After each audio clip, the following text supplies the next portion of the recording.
This is Jerusalem Artichoke, super tall sunflower, 7 or 8 feet tall, and on it I've got growing squash and green beans, rattlesnake beans specifically.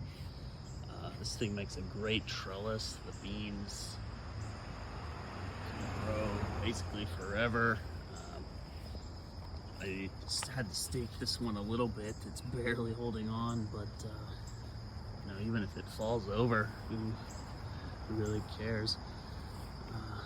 There's some more squash, some more beans. This is late September. All of this was planted kind of late in the season, but good thing summer lasts basically forever now. Anyway, yeah, Jerusalem artichokes. This squash is actually some kind of volunteer from the no man's land in between the shed and this wall.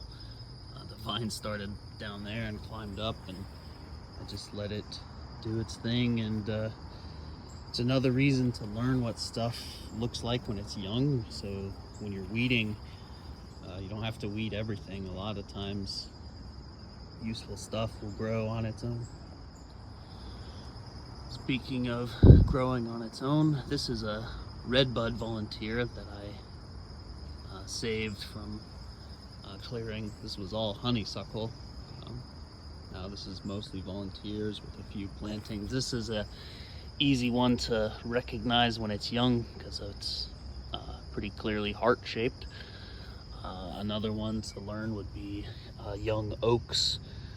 They're fairly distinctive, even though there's a lot of different kind of oaks. Something like this would be worth protecting if you want an oak tree here. If not, it'll probably be eaten, which is what I want to happen here. These beans haven't flowered yet. They're actually a perennial in Ohio, the only native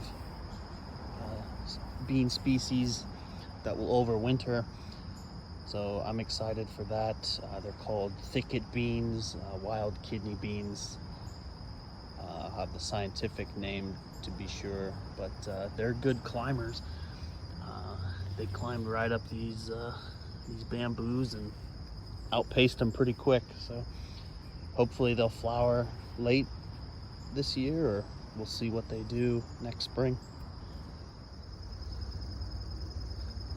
Late summer, early fall is a good time to do some artificial selection. So for me, that means just going through and cutting some poison ivy back. Just cutting the vine as much as possible. These are my poison ivy cutters. But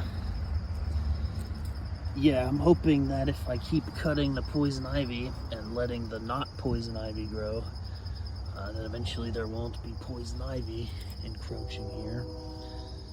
There's a big patch of it there, but yeah, just try to cut it back now and let the other stuff grow for about a month or so. Hopefully that'll be enough to take over.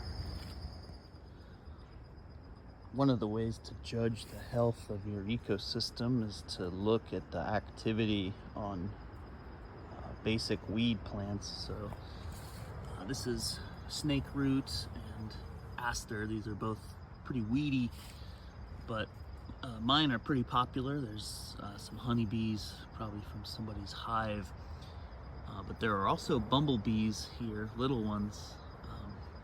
It might actually even be new queen bumblebees, but the fact that they are hitting these common species means that there's probably a local population somewhere.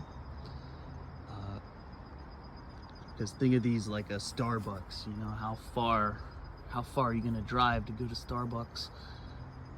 Probably not far. So these guys must be close by. Also, there's a little cherry tomato weed that grew up. I did not plant that, but but it's growing and thriving here among some other stuff.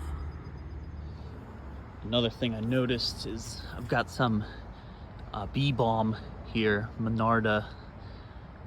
It's really got a lot of this powdery mildew, and it's planted next to some squash that also has the powdery mildew. But if we come over here and look at this bee balm is growing with a greater diversity of stuff, including that tomato, and I don't see hardly any sign of the powdery mildew. Well, I guess there is some, but it's not as bad. I wonder what the reason for that is. Maybe the squash and the bee balm are making it worse for each other. Another thing to artificially select out would be any kind of bush honeysuckle or other invasive stuff. If you get it before it goes to seed, this thing is basically a mulch machine. Unfortunately, it looks like this will go to seed, but that's okay. Trim this back, and I'll use the branches to protect something I do want, like this young ash tree could use some mulch and some TLC. But yeah, artificial selection in the fall is an important part, whether you're gardening or improving habitat.